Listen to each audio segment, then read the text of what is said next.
ഒരു വിശുദ്ധ കുർബാന സ്വീകരണത്തിന് ശേഷം ആത്മപരിത്യാഗത്തിന്റെ അഭാവം മൂലം പുരോഹിതരുടെ ആത്മാവ് എങ്ങനെയാണ് പാപത്തിന്റെ കൂടുതൽ കൂടുതൽ ആഴങ്ങളിൽ നിബദിക്കുന്നതെന്ന് കർത്താവ് കാണിച്ചു തന്നു.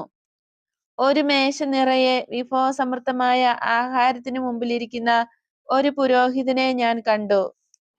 മതിയാവോളം ഭക്ഷിച്ചതിന് ശേഷം ഡിസേർട്ട് എടുക്കാൻ തുടങ്ങിയപ്പോൾ കർത്താവ് അദ്ദേഹത്തിന്റെ ചെവിയിൽ മന്ത്രിച്ചു, അത് എടുക്കാതിരിക്കാൻ.